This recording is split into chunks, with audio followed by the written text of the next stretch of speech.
The Village by Robert P. Fitton, Part 2. Rawlings was accustomed to late-night calls. Within a few minutes, he and Conrad sat in a 200th floor security tube transit, zooming to the western end of the village. He was thoroughly disgusted with Neal Embers. Not only did Neal not directly answer his calls, but he had instigated his father's ending. Rechecking the records and determining whether an unnecessary death was preventable looked increasingly difficult. Neal had not helped his brother Frank enter the exposure, prompting Rawlings to contemplate bringing Neal into the detention cells, but he had no charges. The real world's afternoon sun burst through the exterior transit tube as they finished a vertical descent. Real world time now lagged about 12 hours behind village time. At points, both times would overlap. The outsider, Frank Embers, stuck in his mind. Rawlings hoped that Frank Embers could share some insight about his father's illness. Only a few hours before, Conrad had found more records discrepancies. An unsettling pattern had developed across the sector. The transit raced between the hills and toward the exposure 5 kilometers away. Traveling within an exterior tube was like actually being in the real world. Most villages were uncomfortable losing imaging abilities and experiencing real-world images directly. He had traveled out there too many times to worry about images. Rawlings found Frank Embers quickly inside the spacious, ribbed exposure.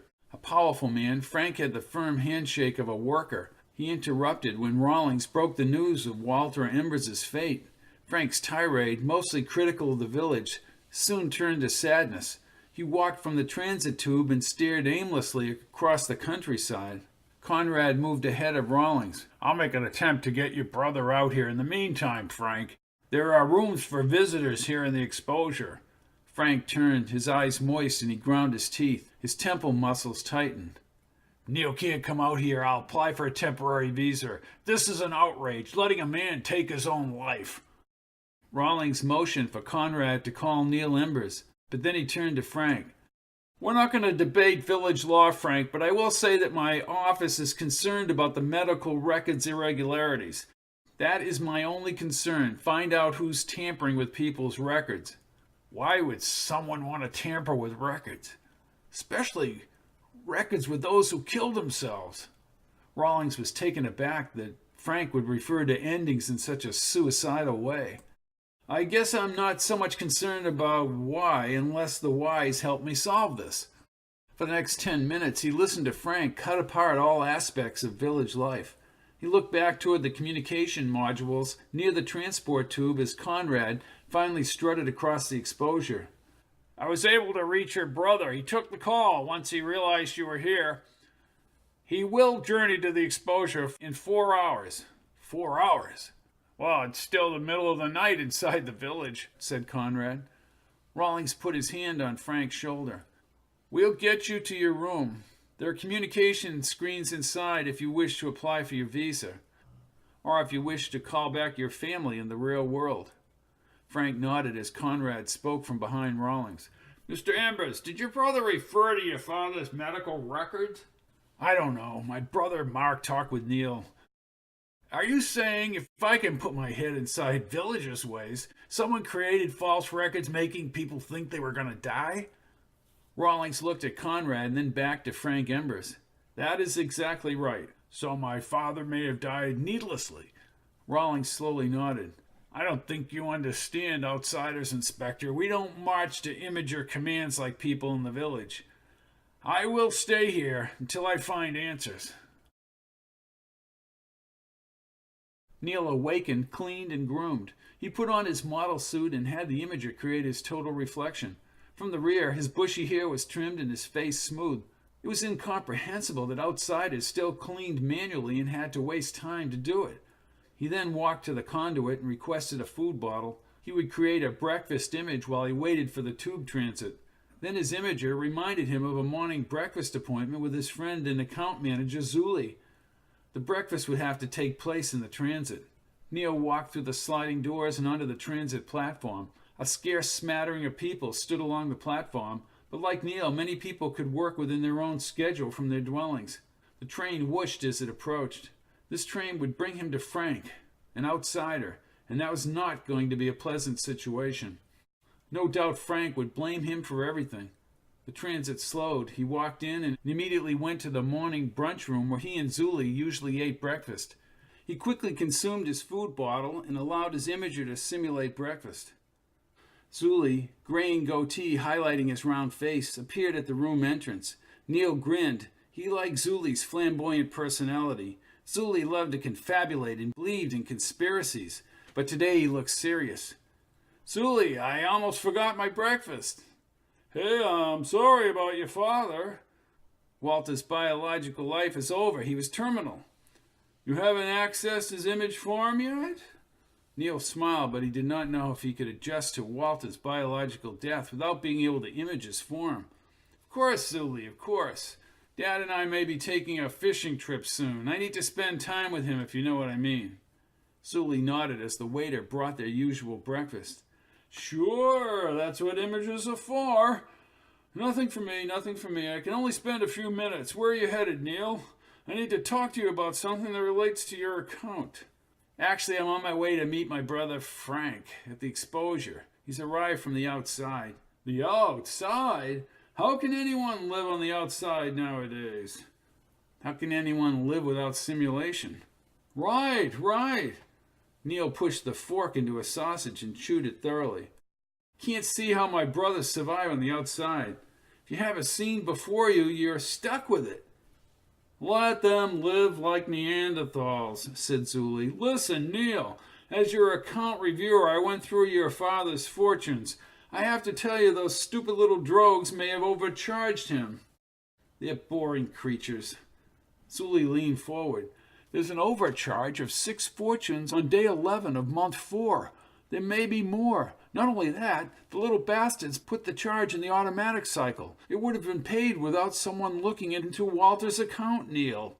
I don't even think they know how they did this. How dare those drogues take Walter's hard-earned fortunes? He had worked hard during his lifespan within the habitat, and now the drogues had auto-cycled his fortunes? What concerned him more was why. What's it for? That's the odd thing. Your father's ending. Walter's ending is accounted for. He was terminal and he requested an ending. Very simple. Why the extra charge? I don't know. I haven't found out where it started or why. Find out. Exactly what I wanted to hear. When it comes to fortunes, I want every penny accounted for. Pennies? Last time I saw a penny was at a museum image in the first month. Find out what they're up to, Zuli, and restore what's rightfully supposed to be in Walter's account. Are you getting together with us tonight? Zuli rose. Where? Oh, we're thinking of the Golden Horseshoe in the 18th hour.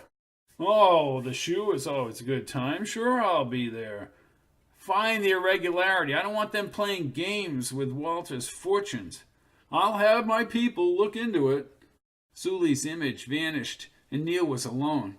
He couldn't take the loneliness. He thought about accessing Walter's form, but he didn't have the time. Instead, he finished his breakfast and prepared for the transit to reach vertical descent. He dissolved the restaurant. Once he was in the exposure transit, he realized that all villagers had left the car. Only 5 drogues watched him from the far end. They were such inferior creatures. He brought up an outside image of the continent's west coast. Waves crashed on rocks below a pastel array of scenic cliffs. He tried to relax, preparing to meet Frank, but Zuli's concerns about Walter's account continued to bother him. Especially unnerving was the thought of those little drogues taking his father's fortunes, and he grew impatient at the transit's slow speed. He ordered his imager to place him back in the sleep cycle. All this activity had made him tired. Better to be unconscious than to be nervous on the transit ride. The ocean scene faded and he fell asleep. Neal gradually awakened when the transit arrived in the exposure. He opened his eyes and the real sunshine burned through the curved clear dome. The village, 5 kilometers distance from the exposure, filled the wood landscape like a giant humpback camel. One wide shadow transit tunnel curved upward along the outer shell. From the base, the transit tube extended like a fragile lifeline across the landscape to the exposure. The transit stopped, and suddenly he realized imagers did not function out here. Although he was still environmentally protected, the dome transparency made him edgy, as if he were on the outside. The forest trees and the hillsides were only a few hundred meters from the exposed edge. He wondered why the drogues were still in transit. The doors slid open and he mustered up the courage to walk without the use of his imager into the exposure. He looked around the massive interior but did not see his older brother and decided to walk down toward the two-dimensional screens at the other end. Villagers rarely ventured out here. He strutted across the exposure and his boots tapped on the dark floor. He had the urge to look back. All 5 drogues had left the red and white transit and had entered the exposure. They watched his movements. These drogues were probably part of village security. But why would they be following him? He neared the flat screens, still uncomfortable being so close to the outside. Without his imager properly processing, he would have to function within the real world. The sunlight hit his eyes through the transparency above. Even the air had odors. Maybe they had let the atmosphere inside. This was not as primitive as the outside, but lacking in a village's sophistication. Neal! Neal! His broad-shouldered brother, in the clothes of an outsider, was at least 100 meters away. He wore a red and black checkered coat, gloves stuffed in the pockets, and a faded pair of denim fabric pants. His work boots were scuffy and dirty. His brother hugged him, but Neal's arms fell limp. Villagers did not resort to the real-world ways. Frank had probably never experienced an imager simulation and had to resort to all these old customs. Holding Neal's shoulder, he backed up with tears in his dark eyes. Even his teeth were tarnished without the proper medical care. With his beard growth, his brother was a walking anachronism with a clear, authoritative voice. Neal, I wish he were still alive. His choice, Frank. Frank squinted. He had a hostile expression across his face. There are village security people who are wanting to talk with you, Neal, and Inspector Rawlings and a Mr. Conrad. I know, they've been trying to call me. Everything I have done is legal, I'm not worried. But he was worried by the drogues as they fanned out behind him. Dad should not have ended his life. Neal turned from the drogues. Endings are painless. You order them and it's instant, no complications. Order it. Where is the sense of decency? Neal knew he was about to be hit with a plethora of outsider questions. He wished his brother would get his calloused outsider hands off his model suit. Why were Frank and his other brother Mark so sentimental? Walter ordered the ending. Frank released his grip and shook his head. Oh, great. Don't let the guy die in peace. It's unbelievable people can be allowed to do that. Allowed? Frank, requesting an ending is a villager right. I would prefer a natural ending. Suppose he had time left. Rawlings said Dad may have had time left, which makes his death even more unnecessary. Oh, you're so damned emotional. Medical scans are 100% accurate. I don't doubt what is scientifically correct. Neal looked around the exposure. He was too close to the outside and could see real trees and shrubs growing less than 50 meters from the exposure. Being reminded of the outside powerlessness made him uneasy, as did the drogues, still watching him. Whatever happened to moral judgment? It's all been traded for expediency. And you, Neal, you come out of here so cynical in your green uniform. We can change from our mortal suits when we use our images. Outsiders are stuck in their own reality. Frank stared and slowly shook his head. Neal did not want to touch his straggly brown hair. Frank was never even properly groomed by a simple dwelling system. His brother's eyes were moist and emotion guided his words. Where is your grief, Neal? Why would I go to the trouble of grieving? I already talked with Walter this afternoon, which is more than you've done. Only in the village is true compassion to human beings made possible by imagers. Illusions. Frank's outsider fists were clenched. He had trouble speaking because he had allowed himself to become so upset. You have spoken with a simulated image. Correct. Very good, Frank. There's hope for you yet. Our father is dead.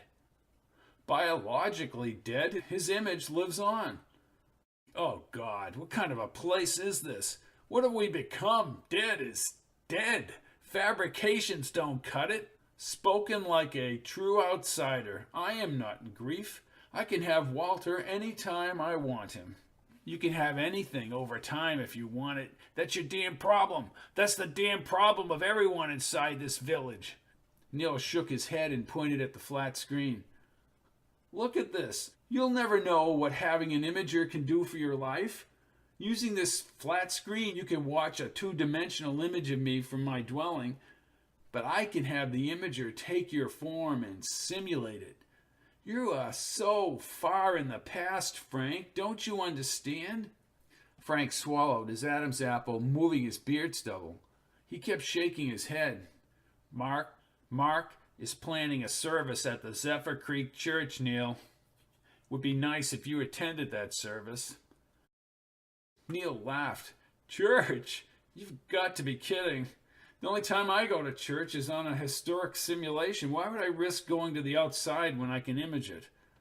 Risk? You make it sound like you're going to be attacked. I might as well be, rather than losing my imaging capacity. I'm a little nervous right now about not being able to image. You hold your little service. As for me, I'll be on a fishing trip with Walter, enjoying his company and not suffering his biological death. You outsiders, you relish pain. Real existence means learning how to deal with pain, said Frank. You won't get any arguments from me. Man used to cook with fire, then on stoves. Now food is processed. Why go back to fire? I have a romantic attachment to fires. I like them.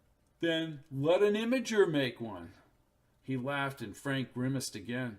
Neal took a few steps back from the exposure edge. Being on the outside was a foolish existence. He once admired his brother's nerve, but now he saw Frank, Mark, and all his family as masochistic throwbacks.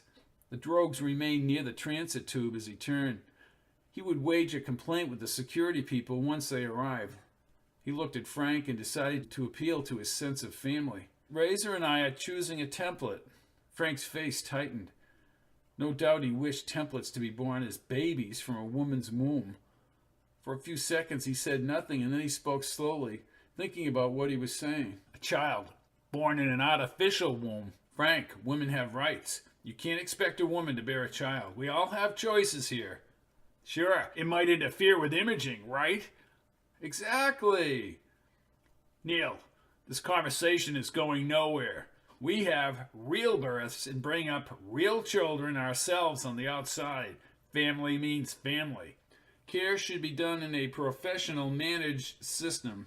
Besides, my schedule doesn't permit such direct intervention. You see, I choose to work. I have that option, Frank. You don't.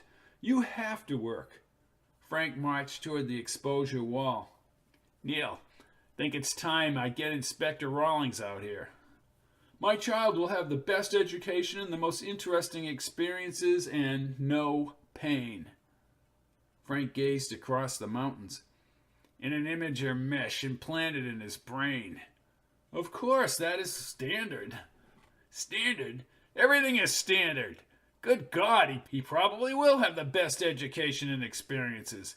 But what about love? Sense of family? We will all be imaged together when he gets older. When will you touch him? When will you hold him? Please, you people have removed humanity from your existence. I feel very sorry for you and everybody in this whole damned village. Someday you'll understand. No, someday you'll understand. I'm getting the inspector, if it's all right with you. For a moment, Neal was sad as Frank headed for the dwelling corridors, but he was not going to let his brother's real-world attitude ruin his thoughts.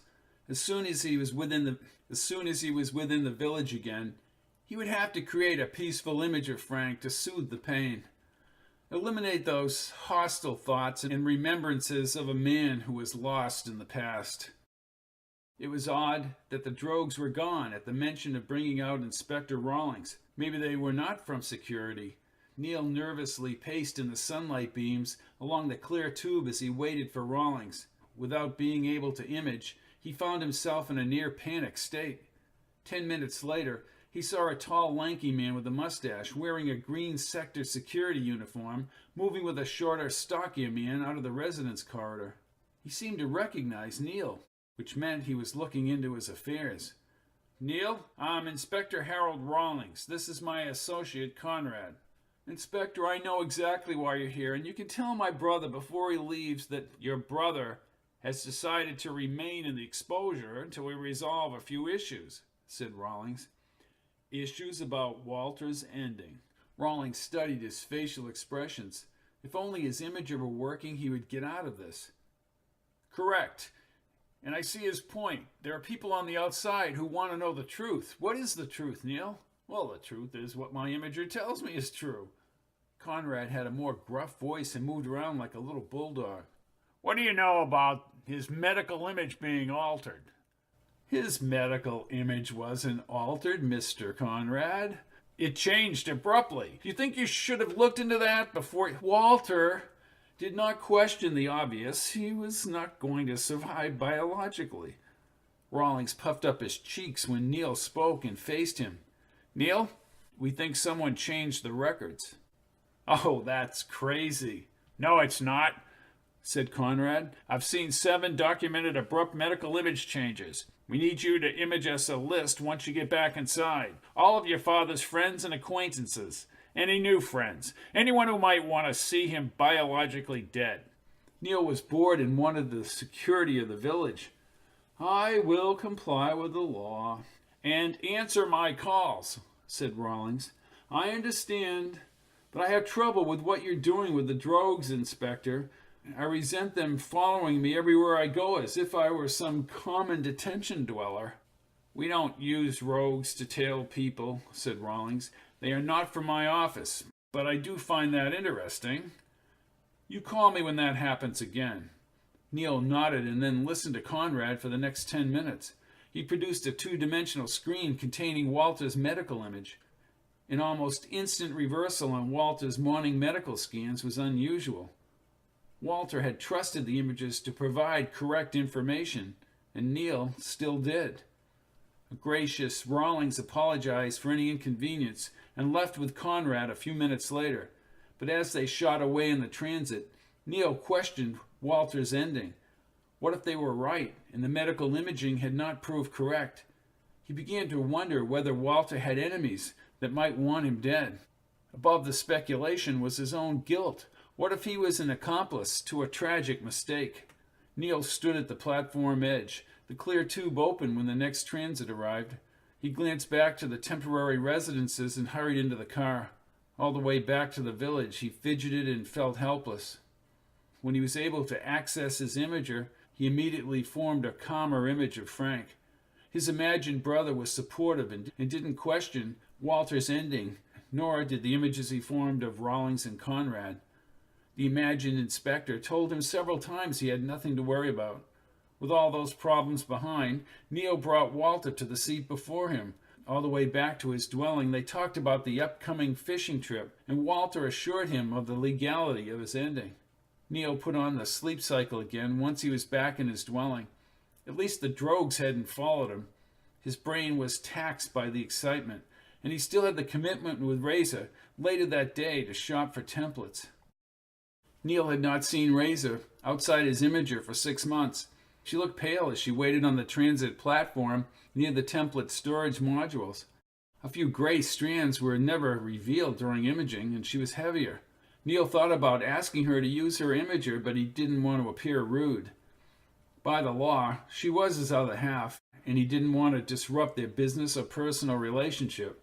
Neal, you seem nervous. Your father's ending? Walter's ending is over and done with. We're here to choose a template, Reza. True. This is exciting. A whole new venture for us, Neal. Neal had the urge to take her arm, but he knew such behavior would be frowned upon as being too real and an imitation of the outsider ways. They walked from the tube and toward a large archway where 2 drogues stood guard. Inside were millions of templates, the future of the race. They were scanned from below and the doors slid open. From the corner of his eye, as he walked inside, he saw more drogues emerging from the transit tube. Neal quickly moved inside and the doors closed behind. He would call Rawlings if the drogues were still outside when he and Reza left. Several workers in white model suits brought them down a long, glossy corridor. they were met by a diminutive Mr. Cooley, who seated them in an open car. The drive along the colored canister tops and housing templates took about 10 minutes. The amphitheater, where they would do their deciding, was located down a long slope. Cooley stopped the car and got out and motioned them toward the white benches on the right. Now, I believe you have 1,972 templates in various stages of development in storage within our facility. Razor checked her imager. That is correct, Mr. Cooley. Cooley produced a wide grin. He was a nice enough person. Razor then imaged him up some projected characteristics that she and Neal had decided upon. Cooley formatted the various templates containing the characteristics and then requested they be brought into the amphitheater. The artificial wombs arrived from side passageways a few minutes later. A total of 12 templates were visible. Cooley pointed with a red light beam to the blue-lit amniotic fluid. Now, number 11 within the group is 8 months evolving. Very close. While number 6 is only 2 weeks along. I do apologize for that. Once you've looked at the possible projection for these templates, decide upon the earlier developing ones, you'll have to wait. But imaging services can implement something for you to ease your frustration.